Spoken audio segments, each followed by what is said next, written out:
México, buenas tardes. Vamos a cerrar el tema de presupuesto con un ejemplo ahora de ingresos. En la clase anterior vimos un ejemplo de ingresos, presupuesto de venta. Ahora vamos a ver un ejemplo de ingresos para aprender a interpretar los resultados en términos del signo que escogemos. ¿Qué vamos a asumir acá? Materia prima directa X, materia prima directa Y. O sea, dos materias primas que se necesitan para producir una unidad de producto terminado. Entonces, en color negro, el precio y la cantidad que se utilizó realmente. En color azul, el precio y la cantidad que se presupuestó. Y estos volúmenes de kilos de materia prima están asociadas para la producción de 1000 unidades de producto terminado. ¿Qué dijo de los colores? Que uno era... El negro es la cifra real, precio y cantidad real. El azul, precio y cantidad presupuestada, igual que lo hicimos en la clase pasada. ¿Para cuántas unidades que 1000 unidades de producto terminado.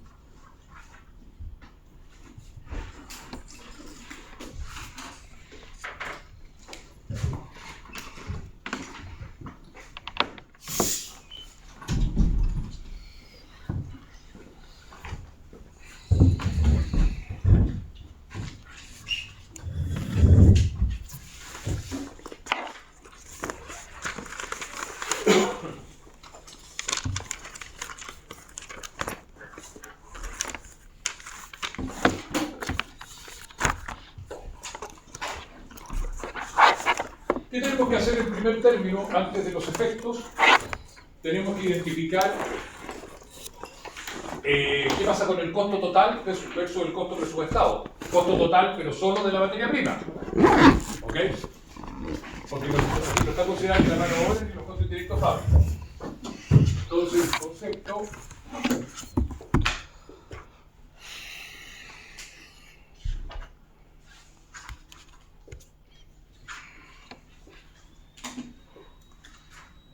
Materia prima directa X, materia prima directa Y,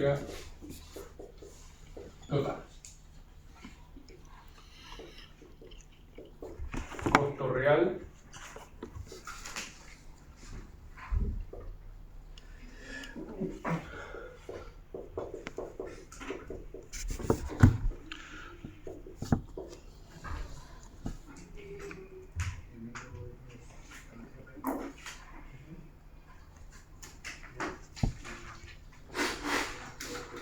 Ok, ¿cuál sería el costo real?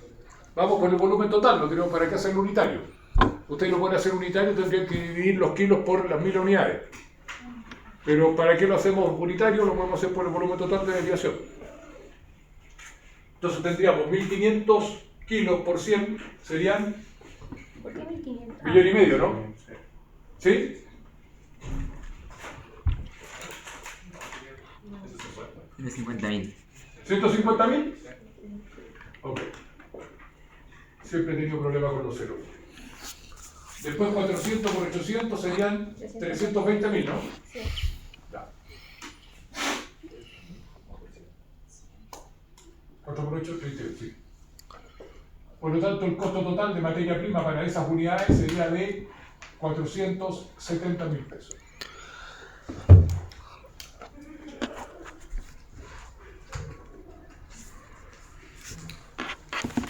Si ustedes lo quieren sacar unitario, lo dividen por 1000 y van a tener que, en el fondo, son 470 pesos por unidad.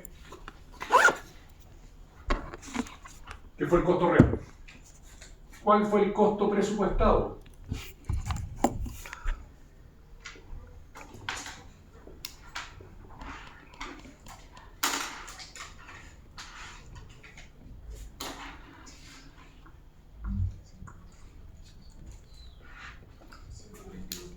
En el primer caso tendríamos 110 por 1200 kilos. Eso da, ¿perdón? 132.000. Y en el segundo caso tenemos 1000 por 350, tenemos 350.000. Por lo tanto, en términos de costos, tenemos 482.000 presupuestados, ¿no?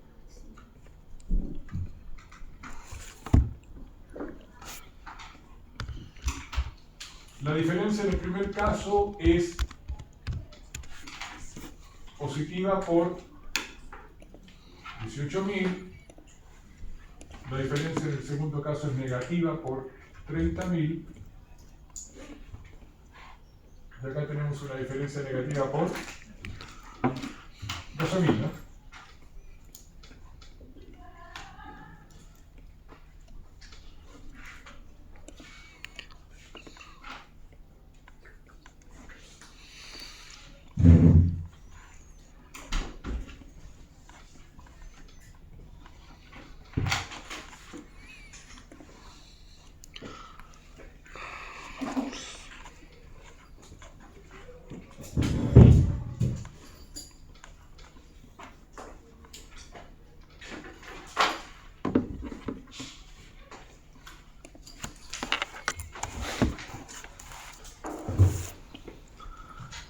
Ok.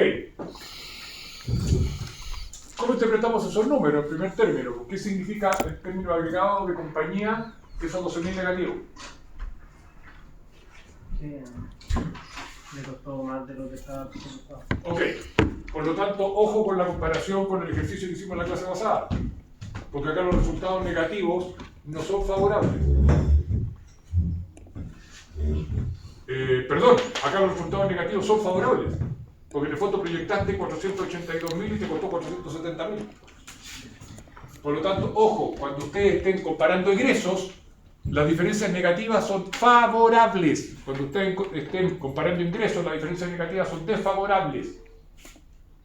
Porque acá nosotros proyectamos 482 pesos por unidad, o 482.000 pesos en las 1.000 unidades de materia prima, ¿no? Y nos costó 470.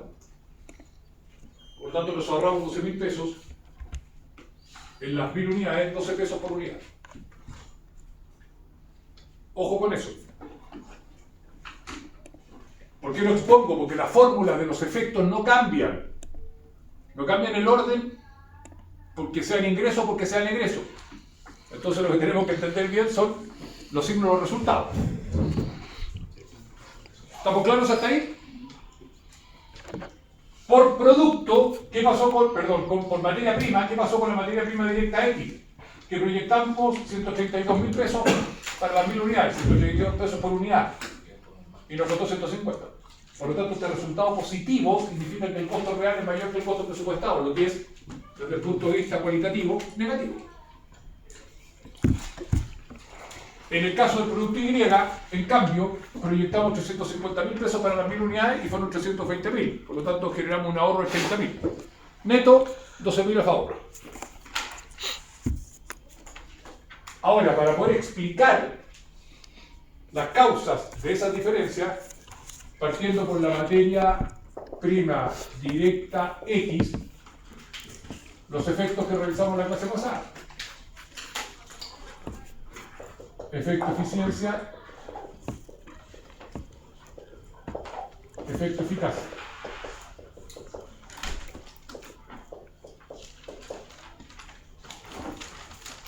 El efecto eficiencia, recordemos que es cantidad real menos cantidad presupuestada por precio presupuestado. ¿Cuál fue la cantidad real de materia prima directa X?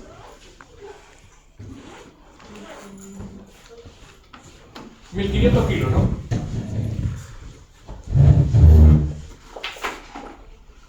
¿Cuál fue la cantidad presupuestada? 1.200 kilos. ¿Y el precio presupuestado? 110.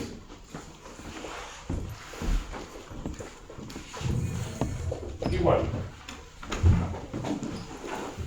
Efecto eficacia. Precio real, 100.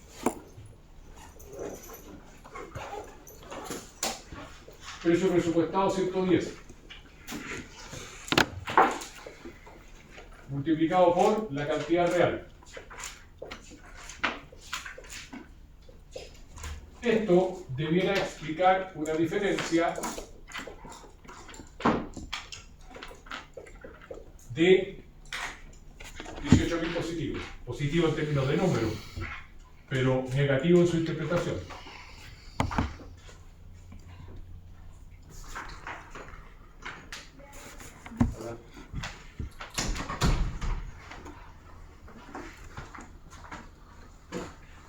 Arriba tenemos 300 por 110, son 33.000, creo, ¿no?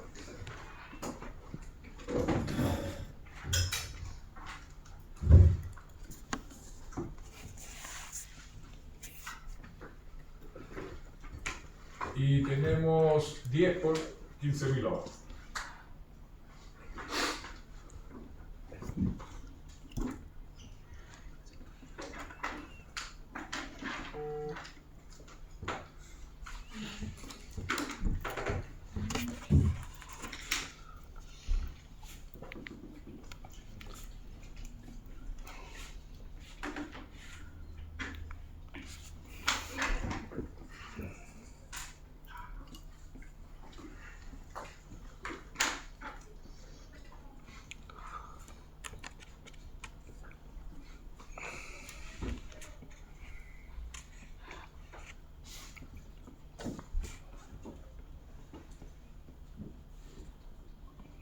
Ahí está descompuesto los 18.000. Significa que tuvimos 33.000 pesos de sobrecosto en la materia prima directa X solamente por un efecto de eficiencia, que significa que usamos 300 kilos más de lo que deberíamos haber usado.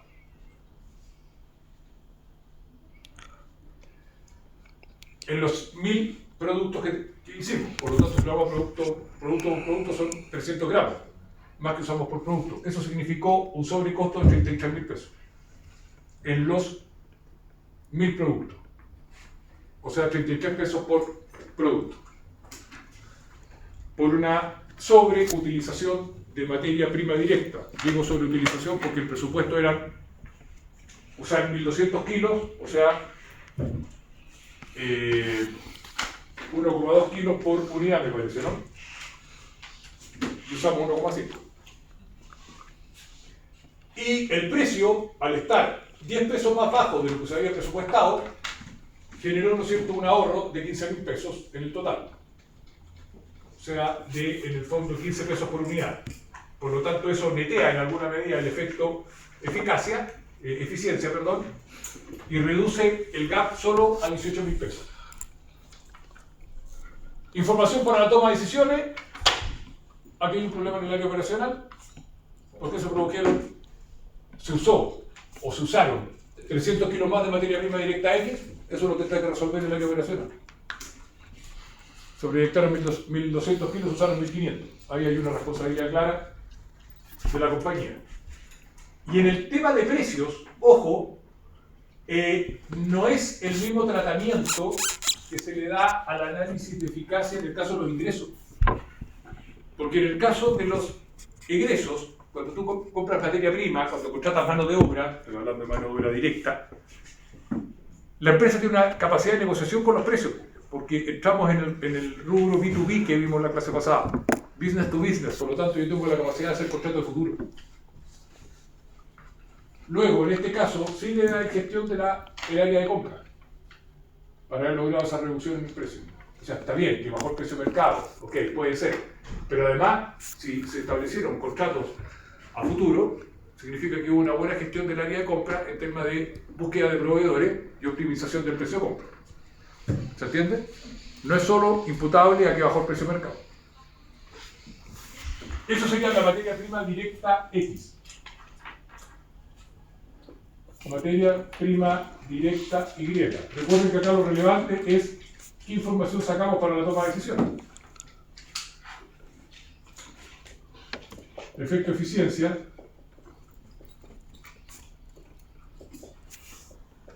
Efecto eficacia. En el efecto eficiencia, acá tenemos cantidad real, 800 kilos, cantidad presupuestada 1.000 kilos. Precio presupuestado, 350 pesos por kilo.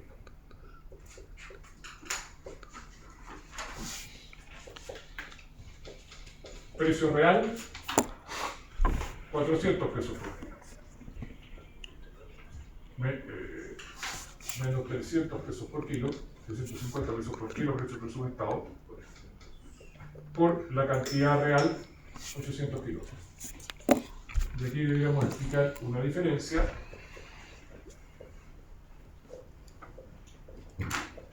de 30.000 negativos.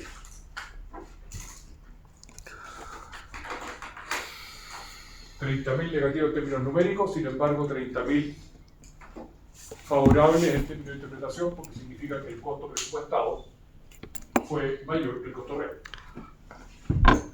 Y tenemos arriba 70.000, ¿no?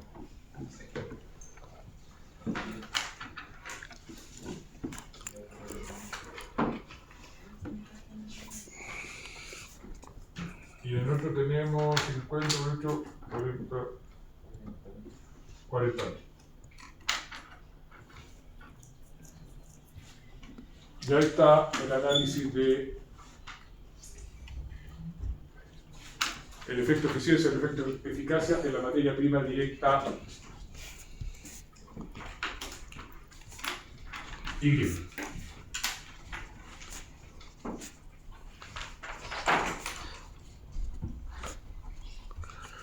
¿Qué conclusiones sacamos acá?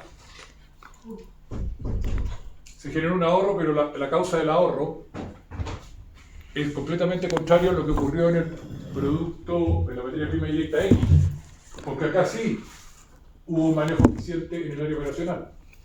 Porque en vez de usar 1000 kilos, usaron 800 para las 1000 unidades terminadas, del producto terminado. Y eso significó un ahorro de 70.000 pesos de materia prima directa Y para las 1000 unidades, por lo tanto nos ahorramos 70 pesos por unidad de materia prima directa Y. Pero el precio fue mayor. Y eso le dio esa ventaja porque generó un sobrecosto por efecto eficacia de 40 pesos por unidad. Por lo tanto el efecto neto son 30. Habría que revisar cuál fue la labor del área de compras en la fijación del precio. Si se trabajó o no con contrato de futuro. Lo lógico es que acá, al parecer, no se trabajó con contrato de futuro. Porque al no trabajar con contrato de futuro, gasta con precio de mercado. Y si el precio subió, lo absorbiste por no haber pactado con el precio cuando pactaste la operación. ¿Se entiende? Eso es todo. Ese es el análisis de los efectos. Por eso que en la etapa de control presupuestario es fundamental trabajar con efectos. El efecto eficiencia, efecto eficacia, porque eso permite descomponer las diferencias y sacar información mucho más significativa para efectos de toma de decisión. ¿Dudas?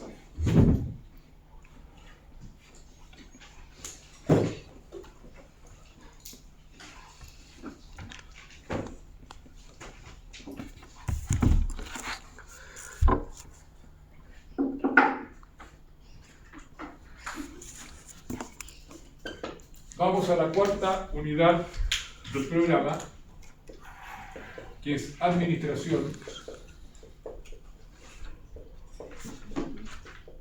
del capital de trabajo.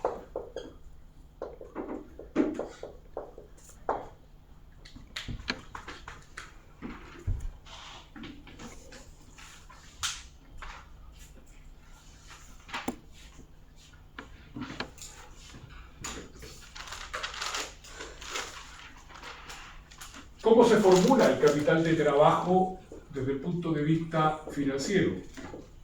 El capital de trabajo se expresa como el activo corriente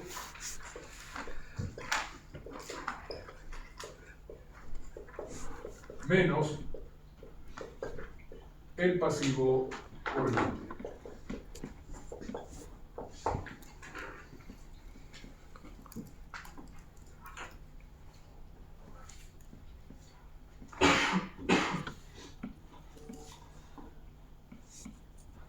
A eso se le denomina capital de trabajo. O sea, los recursos de corto plazo que una compañía requiere para su operación. Entendiendo cuáles son los componentes ahora del activo corriente por un lado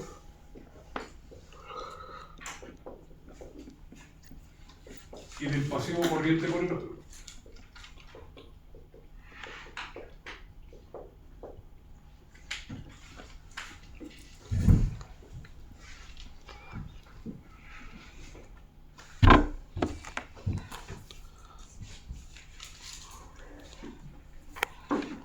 Aquí, ojo, digo porque voy a hablar de conceptos financieros, no necesariamente de cuentas contables. ¿Ok? Estos conceptos financieros pueden incluir más de una cuenta contable. Financieramente, los activos corrientes se clasifican en 5 grandes grupos. Primero, el efectivo.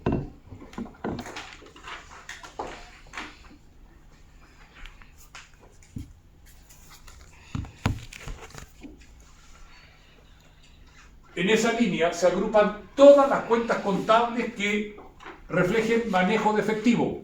Caja, banco, bueno, son básicamente esas dos, ¿no?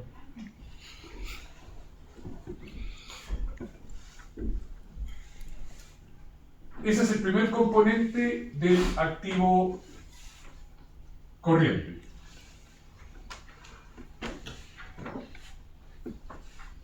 En segundo término, tenemos los valores negociables.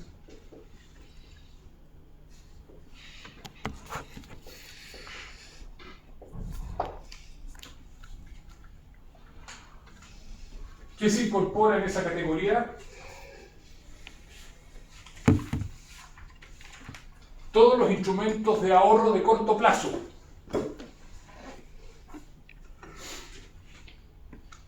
Todos los instrumentos de ahorro de corto plazo, en los cuales la compañía invierte su sobrante efectivo.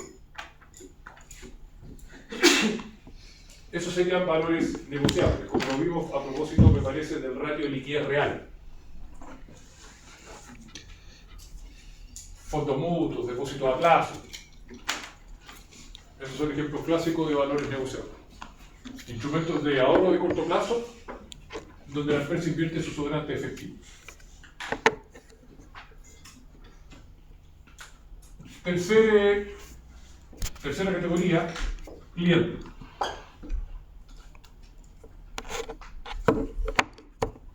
En esta categoría se registran todas las cuentas por cobrar, por ventas a crédito.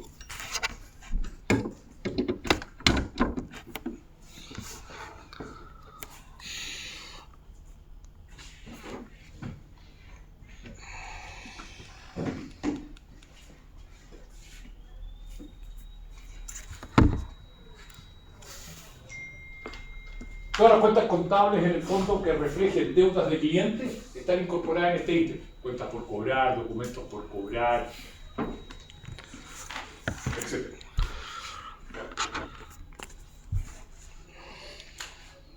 Cuarta categoría, inventario.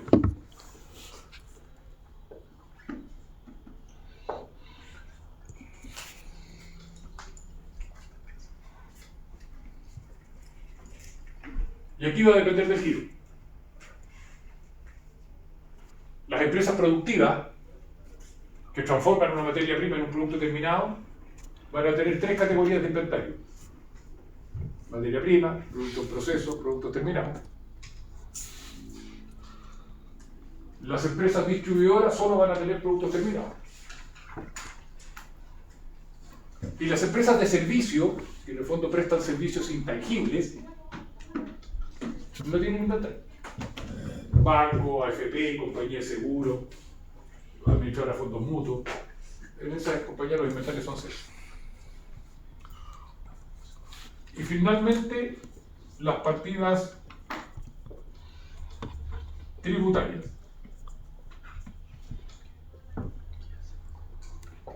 ¿A qué se refiere este último ítem?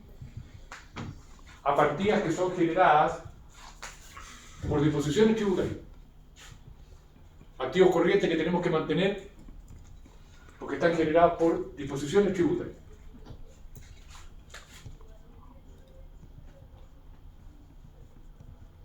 Y yo voy acá a tomar 2 impuestos de aplicación general. Pues yo me voy a referir que pueden haber impuestos de aplicación específica, pero obviamente no los vamos a mencionar acá. Las cuentas generadas por partidas tributarias que conforman parte del activo corriente más comunes son el IVA, crédito fiscal,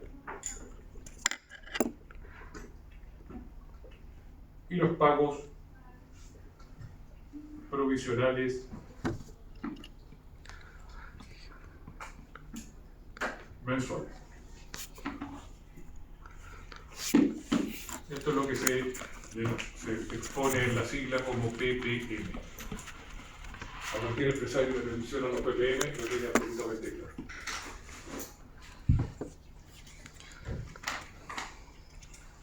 Lo vamos a revisar más adelante en el curso en detalle cómo podemos gestionar financieramente estas partidas tributarias, pero el IVA crédito fiscal obviamente proviene del IVA y los PPM provienen del impuesto a la renta.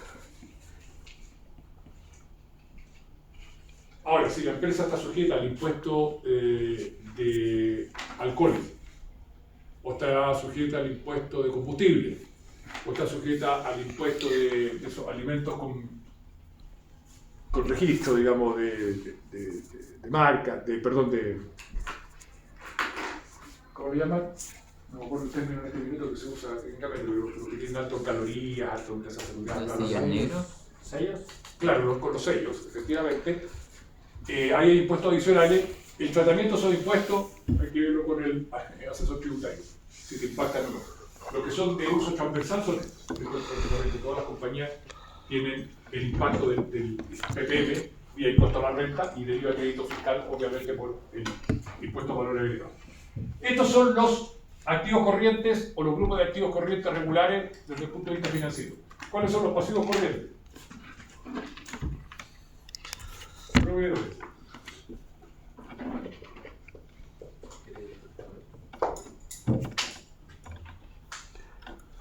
Proveedores es como la contrapartida. Proveedores son las cuentas por pagar, pero del giro.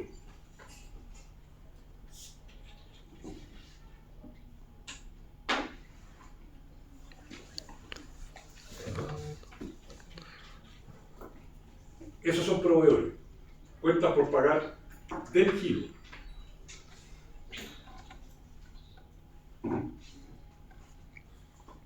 O sea, cualquier deuda que refleje crédito de proveedores, documentos por pagar, cuentas por pagar.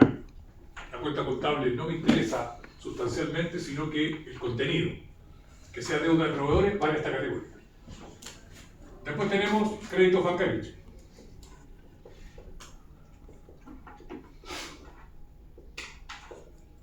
Estos son deudas con instituciones financieras. De corto plazo.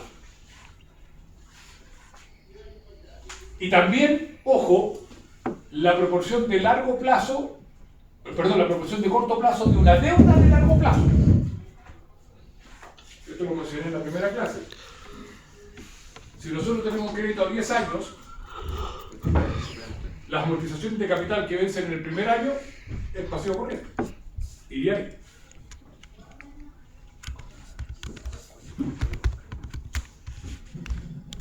Factoring, que lo vamos a revisar en la última parte del curso, que es una alternativa de financiamiento de capital de trabajo, de cuenta de factura, o de cuenta de documento en general, y emisión de efectos de comercio.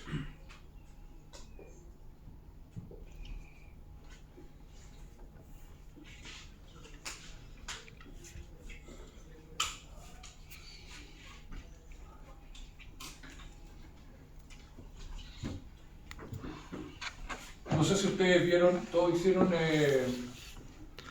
acá ingeniería económica o no. No. No todos. Entonces, los que vieron ingeniería económica o que usaron el curso de ingeniería económica, ¿vieron en esa asignatura bonos? Ok. Los bonos son una fuente de financiamiento a largo plazo, emisión de deuda por parte de la empresa.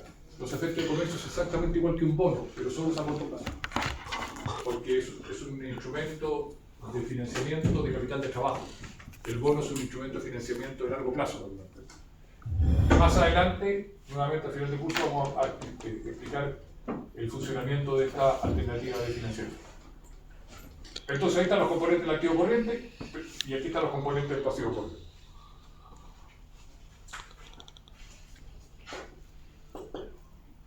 Primer punto a revisar dentro de esta unidad temática son, las estrategias de capital de trabajo. Profe, Dale. una consulta. ¿Por qué uso los primeros dos puntos en rojo? Ya ahora lo vas a ver.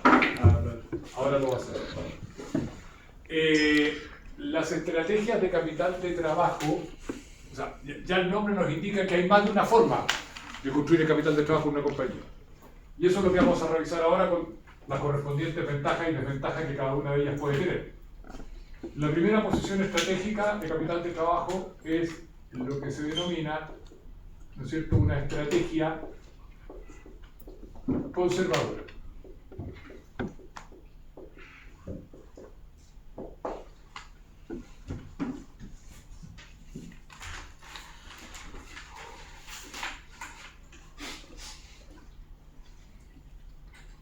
Aquí déjenme hacer un diagrama, y después lo doy tiempo para que lo copien, para explicarles un poco ese diagrama.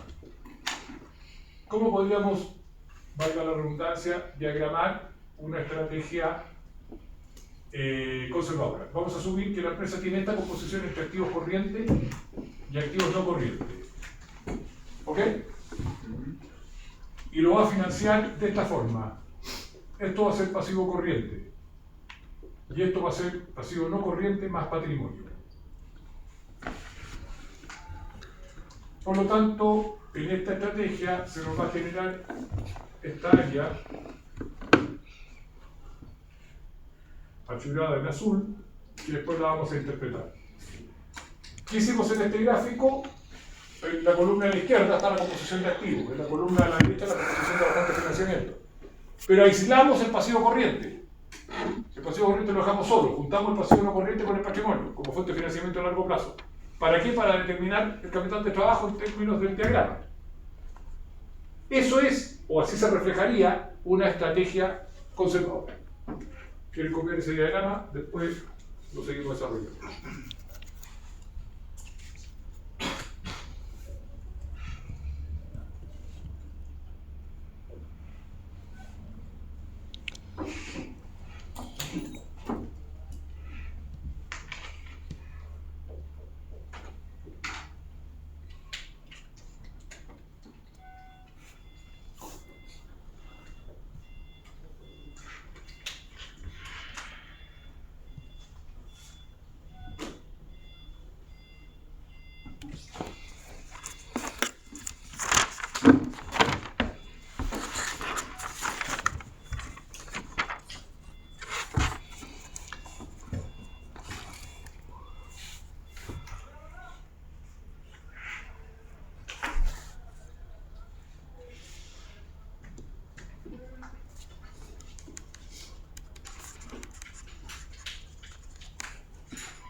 Volvamos al gráfico de la izquierda, después les voy a...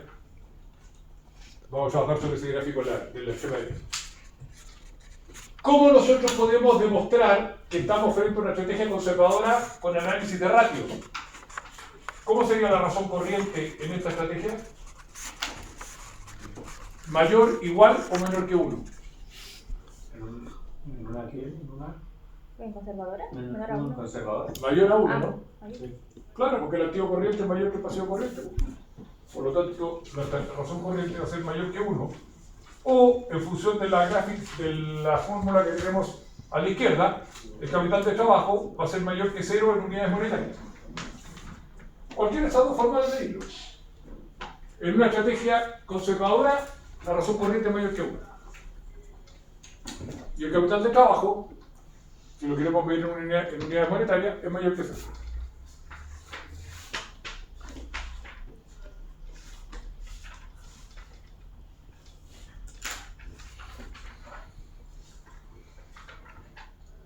¿Qué representa el área achurada en azul?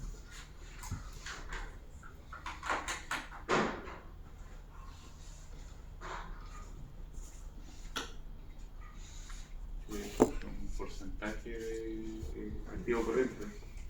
¿Ya? Que supongo yo es igual al porcentaje de pasivo no corriente en comparación al patrimonio más al pasivo. Por ahí va. O sea, este área churada en azul representa la proporción de los activos corrientes que fueron financiados con fuentes de largo plazo. Pasivo no corriente y o patrimonio. Eso representa la área churada en azul. La proporción de los activos corrientes que fueron financiados con fuentes de largo plazo. Pasivo no corriente y o patrimonio.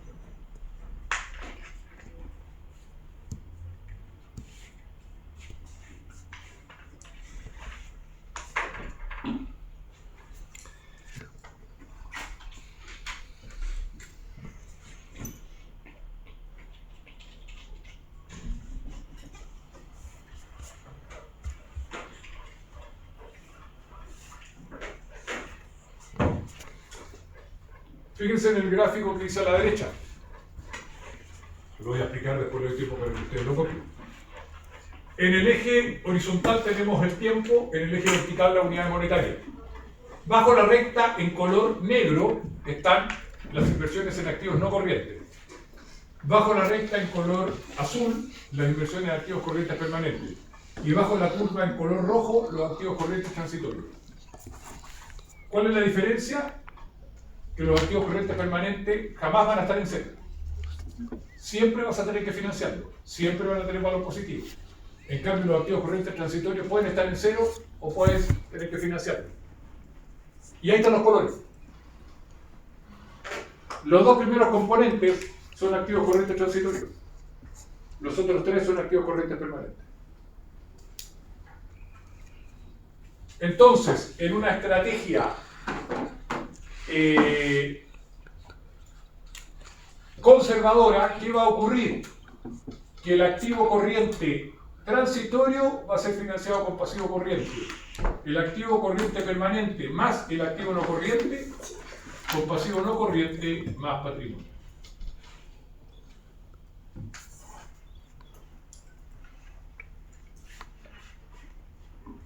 O sea, ese gráfico a la derecha complementa este que hicimos acá.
Por lo tanto, el área churada en azul representa los activos corrientes permanentes. El área no achurada sería los activos corrientes transitorios. En función de la composición que hicimos en el gráfico de la derecha.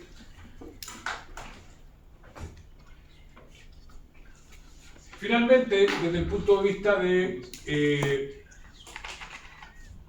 lo que potencia o despotencia la estrategia conservadora.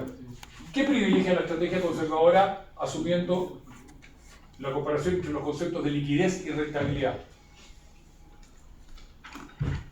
Una baja deuda. No sabemos porque, ojo, no sabemos cuánto es pasivo no corriente. Eso es un poco rentable. Y eso es un poco rentable y en términos de liquidez, ¿cómo puedo pagar a corto plazo? ¿No? O sea, una estrategia conservadora privilegia la liquidez. Naturalmente, porque busca tener un activo corriente mayor que el pasivo corriente, o sea, tener un activo corriente de respaldo superior a las deudas de corto plazo. Pero lo hace a costa de sacrificar rentabilidad. ¿Por qué sacrifica rentabilidad? Porque tiene baja deuda. No, sabemos lo de baja deuda, ojo, porque el pasivo no corriente que puede ser muy grande y el patrimonio es chico. Esto es mezclado.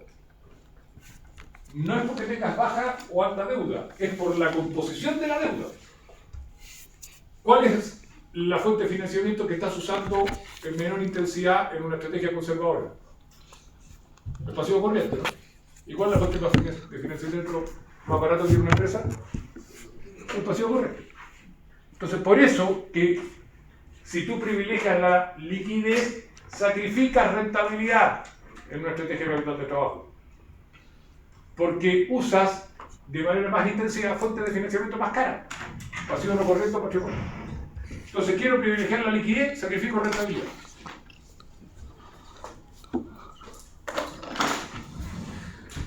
Y ojo, esto es siempre así. O sea, no existe la estrategia que privilegie rentabilidad y liquidez. Eso no existe. Ganas en uno, pierdes en el otro. El tema es en qué posición quieres estar. O puedes estar.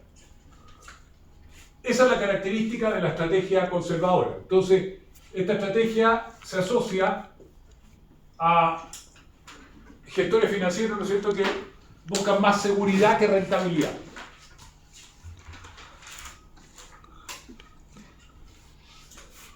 La segunda opción estratégica es la estrategia equilibrada.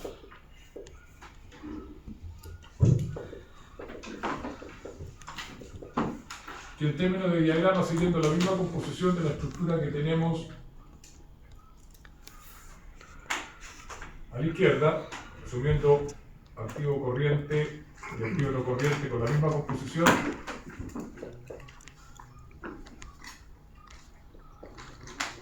ese sería el diagrama que nos mostraría que estamos frente a una estrategia equilibrada.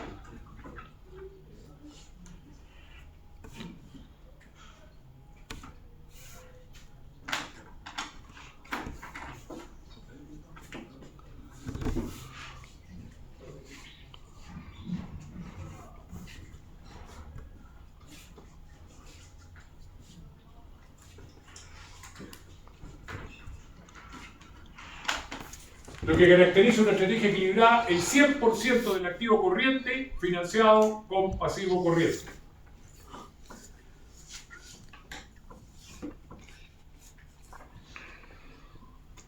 Por lo tanto, en términos de indicadores, en una estrategia equilibrada la razón corriente es 1 y el capital de trabajo en términos monetarios es 0.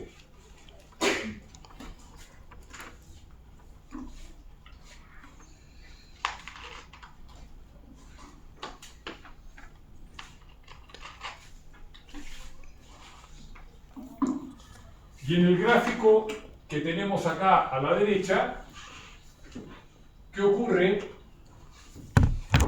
Que el 100% del activo corriente se financia con pasivo corriente y el activo no corriente con pasivo no corriente y o patrimonio. El gráfico de la derecha profundiza, digamos, lo que estamos planteando en el diagrama que tenemos escribiendo la estrategia equilibrada.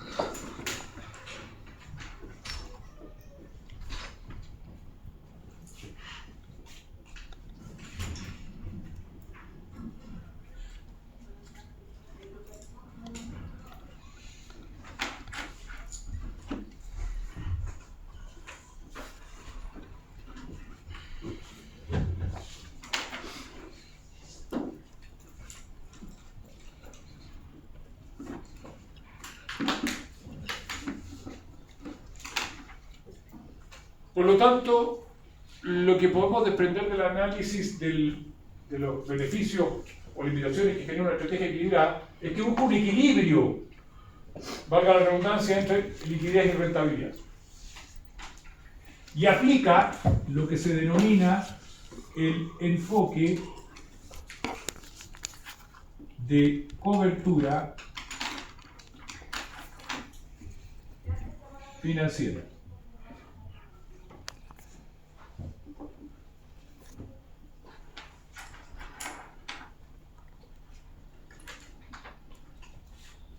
Ese es el principio teórico que respalda la estrategia equilibrada. El enfoque de cobertura financiera.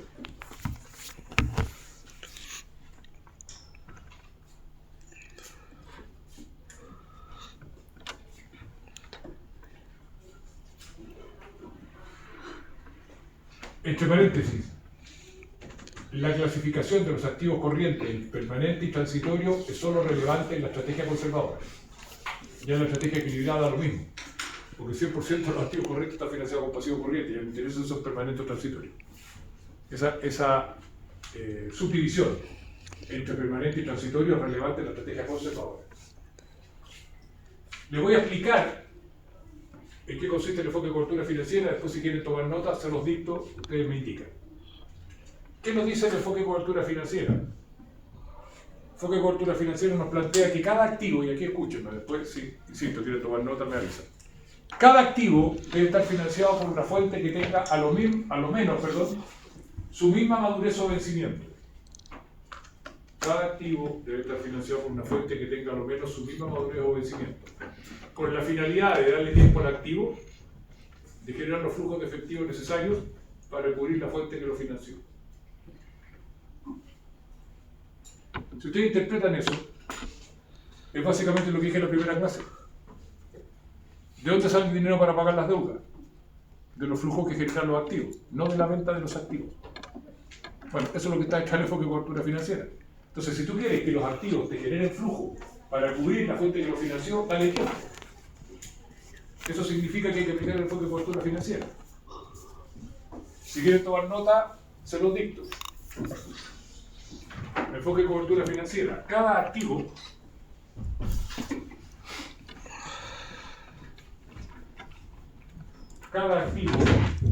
debe de estar financiado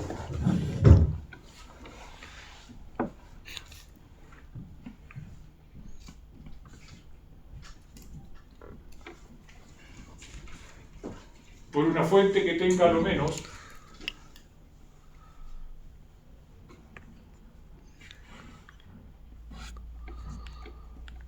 cada activo debe estar financiado por una fuente que tenga a lo menos su misma madurez o vencimiento. Su misma madurez o vencimiento.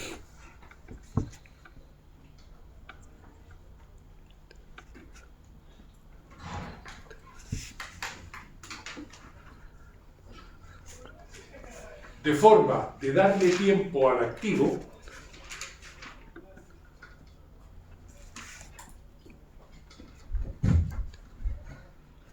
de generar los flujos de efectivo, de forma de darle tiempo al activo de generar los flujos de efectivo necesarios para cubrir la fuente que lo financió. De forma de darle tiempo al activo de generar los flujos de efectivo necesarios para cubrir la fuente que lo financió.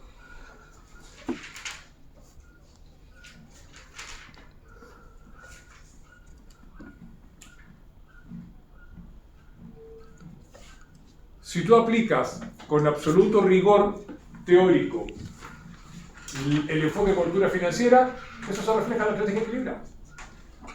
Cada activo financiado por una fuente que tiene la misma madurez de vencimiento. Y esto, muchachos, por favor, no lo olviden nunca.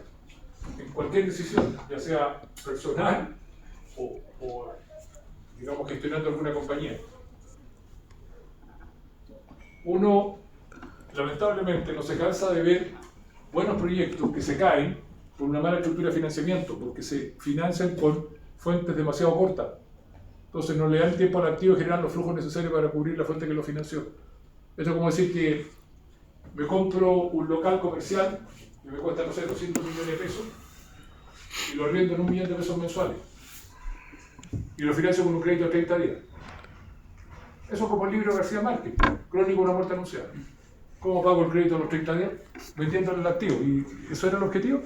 ¿Cómo lo tienes que financiar? Con un plazo que la cuota te dé menos de 1 millón de pesos. Es como de perogrullo, ¿no? pero no crean que en la práctica se aplica eso. De repente con la finalidad de poder financiar, dado que no te dan otros plazos, uno se mete con créditos de corto plazo y eso colapsa. Porque al final te vas a quedar sin capacidad de pago. En función de lo que veíamos en clases anteriores en la cobertura total. Por lo tanto, esta es una estrategia equilibrada. Pregunta, ¿la estrategia conservadora aplica el enfoque de cobertura financiera?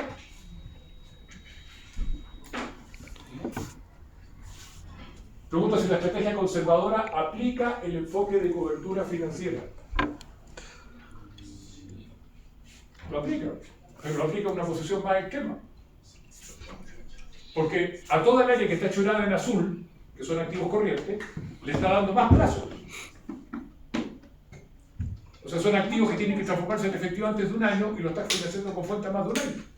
Entonces, claro que está aplicando el enfoque de cobertura financiera, pero lo está aplicando además de forma más extrema. Pues nos está calzando como la estrategia equilibrada, 1 a 1. Aquí hay activos que son los permanentes, a los cuales les da más de un año. Tercera opción, estratégica en la estrategia agresiva.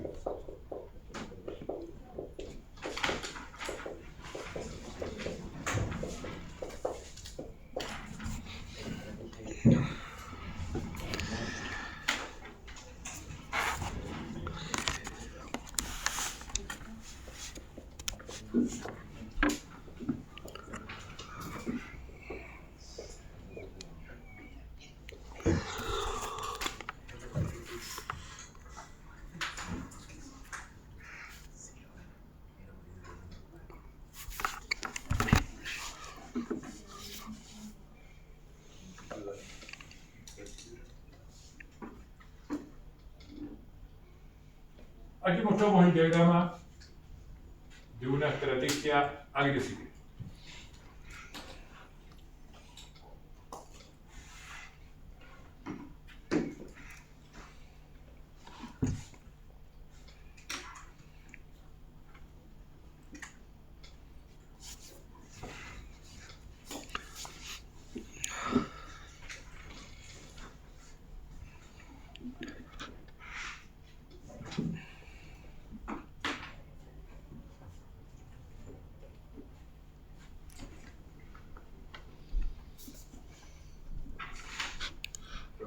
¿Cuál sería un ejemplo de estrategia agresiva? Perdón, que ¿Cuál sería un ejemplo de estrategia voy a ir de inmediato a indicarte qué tipo de empresas pueden usar estrategia agresiva. ¿Qué significa? Ahora, en términos del gráfico de la derecha, una estrategia agresiva significa que tu pasivo corriente incluso financia activos no corrientes. Porque eso es lo que se está mostrando en el gráfico de la izquierda. Y el resto del activo no corriente está financiado con pasivos no corrientes más patrimonio. O sea, estoy usando activos corrientes, pasivos corrientes, perdón, para financiar activos no corrientes. Eso es característico de una estrategia agresiva. Esa empresa es más rentable por el tema que digamos que sale los pasivos corrientes. Obviamente. Lo interesante de esta estrategia es cómo sobrevivo a ella. Porque en el fondo, ¿cómo vas a caracterizar una estrategia agresiva desde el punto de vista de los indicadores? Razón corriente menor que 1. Y capital de trabajo negativo. Esos son los indicadores que demuestran que estás en una estrategia agresiva.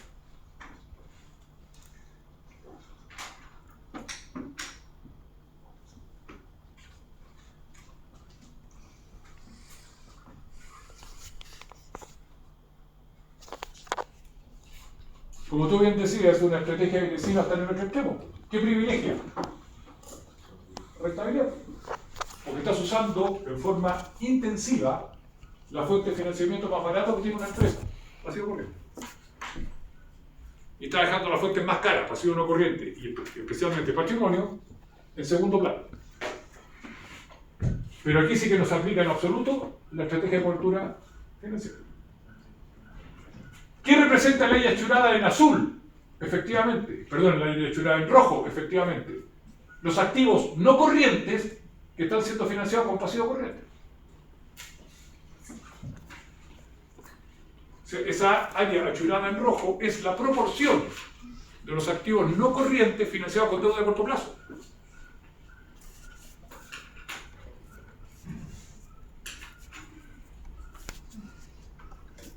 Entonces, por eso mi planteamiento, ¿cómo sobrevives a esa estrategia? O sea, a todos esos activos que están en esta área achurada en rojo, comparas la fuente de financiamiento de corto plazo, si estos activos son para generar efectivo en el largo plazo. Ok. La estrategia agresiva, y ahí voy a tu pregunta, es una estrategia que está reservada solo para cierto tipo de rubros, ni siquiera de empresas, sino que de rubros. Obviamente todas las empresas que pertenecen a ese rubro lo pueden hacer. ¿Cuál es la característica de los rubros para poder operar con una estrategia agresiva? Tienen que ser rubros altamente generadores de efectivo. Rubros altamente generadores de efectivo pueden operar con estrategia agresiva.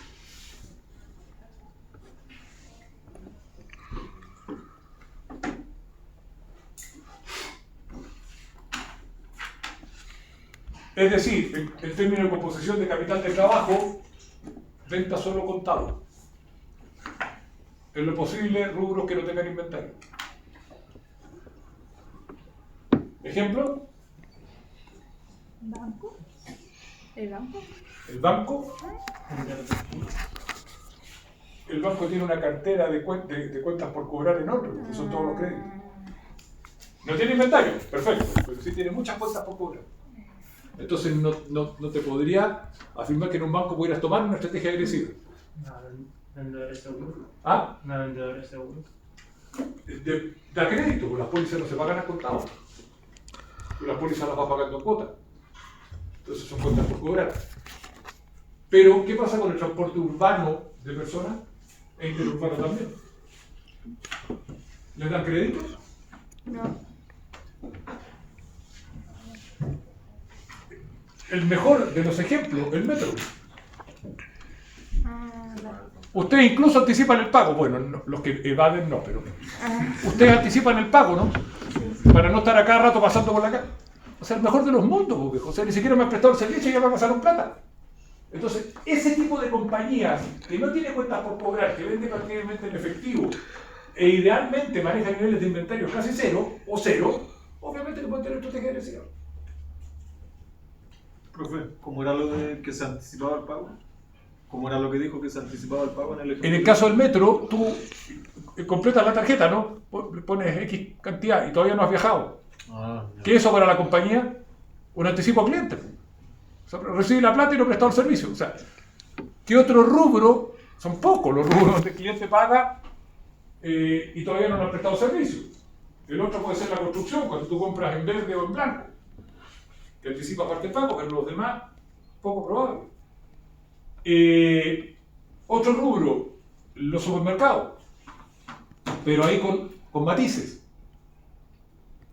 Cencosud versus Walmart, por ejemplo. O Walmart versus Cencosud y versus SMU. Tanto SMU como Cencosud dan crédito, porque tienen tarjetas propias. Walmart no. Walmart no tiene tarjetas propias. O sea, yo puedo ir al Walmart, no sé, con cualquier tarjeta de crédito, me venden. ¿Pero no está la tarjeta líder? ¿Ah? ¿La tarjeta líder? Sí, ahí vamos a ir a un buen punto. Lo que pasa es que cuando Walmart compra en Chile DIS, lo hereda con la tarjeta líder. Y no la pudo eliminar, porque la tarjeta líder es bastante atractiva para el club. Pero si tú vas a Walmart Internacional, no existen tarjetas Walmart. Porque a los tipos no les interesa venta a crédito. Entonces, la tarjeta de crédito es venta al contado. A ellos le pagan a los 5 días, 6 días, 8 días, vendiendo al administrador la tarjeta de crédito. En el caso de líder, entonces se asocia con el banco, ¿cierto? ¿Cómo? En el caso de líder, en este caso es un banco que se está asociando. No, lo que pasa es que el líder después vendió, mantuvo la tarjeta líder, pero se la vendió, si no me equivoco, al Scotiabank. Entonces, el crédito hoy día es linkeado con el banco, no lo administra él. Pero es básicamente por administración del riesgo, porque antes, cuando esto estaba en manejo del líder propiamente tal, tenía que tener un área de crédito. ¿A quién le otorgo tarjeta? Tengo que tener una gerencia de crédito que me evalúe el riesgo del cliente. Ahora es a través del banco. Pero, por ejemplo, Cencosud y SMU, que es Supermercados Unimark, Ellos tienen cuentas por cobrar, porque tienen tarjetas propias. Por lo tanto, Walmart puede ser más agresivo en términos de su estrategia de capital de trabajo que los competidores. Profe, pero por ejemplo en el caso del inventario, Bueno, los tres tienen que manejar volumen de inventario como supermercado. La diferencia está en las cuentas por cobrar. ya. Porque Walmart tiene menos cuentas por cobrar que los otros dos, sin lugar a dudas. Y eso hace que pudiera ser más agresivo que los otros dos. Dale. Profe, la universidad, por ejemplo. Hay que ver cómo va el flujo. La universidad de inventario no tiene. Podrían discutirse el tema de inventario, por ejemplo, estos elementos que compra que son para uso, digamos, de docente, que podrían ser. Yo no creo que ni siquiera esto lo vayan a inventariar. Yo creo que esto va directo a gasto. Ahora, que lo administren entregándolo de forma regular y que si yo voy a necesitar 10 plumones en un semestre, no me lo entreguen todos de una vez, sino que me van entregando parcelado, es administración, pero lo tiran a gasto. Por lo tanto, inventario no debería tener. Y cuentas por cobrar, habría que ver cómo funciona con el reembolso que hace el Ministerio de Educación. Ahí no conozco. No conozco los plazos, por eso no te lo podría decir. Por el tema de la gratuidad, no conozco esa ¿con qué celeridad el Ministerio repone? Claro, pero por ejemplo, si alguien paga el año completo, ahí está No, pagando antes de espectacular. que le presten el servicio. Pero ¿cuántos son? ¿Qué proporción representa eso del total? Bajísimo. Hoy día, muy bajo. Hoy día las universidades dependen fuertemente de los reembolsos que hace el Ministerio de Educación. Fuertísimo. Por lo tanto, como no conozco los plazos, no te podría decir si en el fondo podrían tener una estrategia agresiva. Dale. Profe, como la de suscripción, así como las plataformas de streaming, así como Netflix, Prime Video, porque esa uno tiene que pagar antes de como tener el servicio. Podría ser perfectamente, porque ¿qué inventario tiene? O sea, esa es la gracia de todos estos negocios a través de la web, digamos, que en el fondo no manejan inventario. Por eso que, por ejemplo, cuando uno, y lo vamos a ver después, a propósito de los inventarios, ¿por qué cuando tú compras a través del canal virtual de Falabella te sale más barato que sea a la tienda? Primero, no tiene espacio físico. Y ese espacio físico tiene un costo. Y segundo, no tiene inventario. Porque yo digo, oiga, me compré esta plasma, Samsung tanto. Le dice a Samsung, oye, vendí esto, anda a dejarlo, viejo, y trate de ponerte una cotonita que diga Falabella. Y chao. Es un tema de delivery. No manejo inventario. ¿Ah? Entonces la estrategia agresiva necesita una alta rotación de activos. Una estrategia agresiva necesita un bajo volumen de cuentas por cobrar y de inventario. Eso es clave. Venta, evidentemente que porque alta rotación de activos significaría un alto volumen de venta sobre la inversión en activos, pero eso te compromete los activos fijos. Debiera tener como política venta prácticamente al contado. Eso ya entraste en un tema de estrategia agresiva, o puede ser más agresiva. Si no tienen esas condiciones, establecer una estrategia agresiva y sobrevivir es poco probable. Por lo tanto, no es, porque es natural que uno quiera tener una estrategia agresiva, porque ¿qué es lo que queremos? Maximizar rentabilidad. ¿Para qué? Para crear valor, ¿no? Para tener una unidad mayor que cero. Pero no todo puede ser una estrategia agresiva. Reflexión final, al hacer el análisis comparativo. ¿De qué depende en qué estrategia estamos? Primero, de la propensión marginal al riesgo que tenga el gestor financiero de la empresa. Eso ténganlo siempre presente. Cuando dice, esta empresa tiene una estrategia conservadora porque la empresa es conservadora, no si la empresa es un ente. ¿Quién está detrás de eso? El gestor financiero. Y tú traspasas el riesgo. Si yo soy un tipo con propensión baja al riesgo, mi empresa va a ser con propensión baja al riesgo. Porque traspaso mi postura frente al riesgo a la compañía. Por eso que sí, sitúo la situación, si eres más conservador o eres menos conservador, en la posición que tome el gestor financiero, en su propensión marginal al riesgo. Segundo, las estrategias de capital de trabajo deben ser dinámicas, no estáticas. No debemos tener estrategias estáticas. ¿A qué me refiero? No digo que te vayas a pasar de una conservadora a una agresiva, porque eso no va con tu propensión marginal al riesgo. pero sí ser más conservador o menos conservador dependiendo de las coyunturas que afecten a la compañía. Por ejemplo, si nosotros visualizamos como empresa que vamos a tener un crecimiento económico en los próximos años, un crecimiento en el IMACET, y que también va a afectar a la industria en la cual estamos, ¿qué estrategia debiéramos adoptar? ¿O qué debiéramos visualizar respecto a la estrategia de capital de trabajo? ¿Ser menos conservador? No digo que se pase en una agresiva, pero a lo mejor no ser tan conservador. En el caso de la conservadora, achicar el área churada en azul. ¿Para qué tan conservador? Si en el fondo, ¿qué caracteriza un escenario de crecimiento económico? La alta liquidez. Y la alta liquidez es lo que nos favorece, digamos, para no tener un resguardo tan grande desde el punto de vista de tener una estrategia conservadora. En vez de una razón corriente de 1,8, podría tener una razón corriente de 1,1, por ejemplo.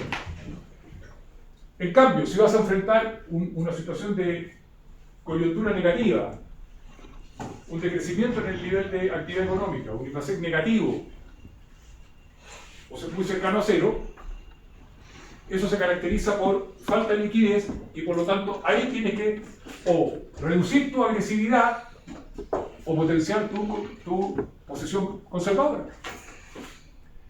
Las compañías que lograron visualizar la crisis que se venía de liquidez con el advenimiento de la pandemia del año 2019, ¿qué hicieron?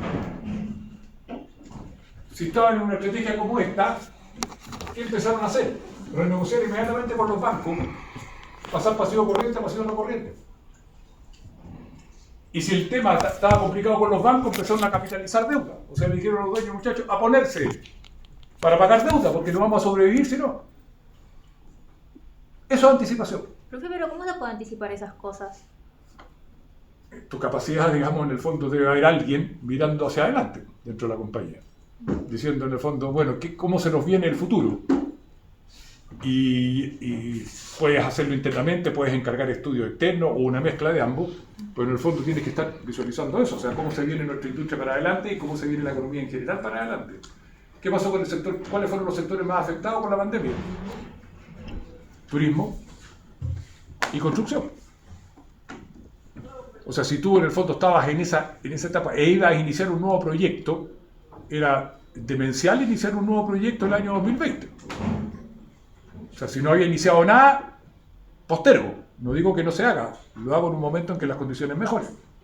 Y si ya partiste, trato de ver cómo puedo acomodarme en ese escenario. O sea, todos los pasivos de corto plazo, traspasarlo a largo plazo, capitalizar deuda, o vender el proyecto, no tengo idea. Pero tratar de salir de esa posición. A eso me refiero con el tema del dinamismo de las estrategias, no quedarse pegado con una estrategia que la composición es así y eso no se mueve más. Eso no tiene ningún sentido. ¿Dudas respecto a las estrategias de capital de trabajo? Claro.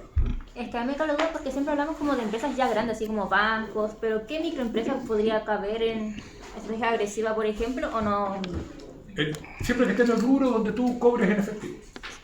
Son efectivos. O sea, por ejemplo, no sé, aquí una línea de buses, un pueblo, digamos, o una línea de buses rural, que tengan, no sé, 3 o 4 buses que hagan traslado entre determinadas localidades rurales, también te va a poder tener una estrategia agresiva, porque cobran al contado.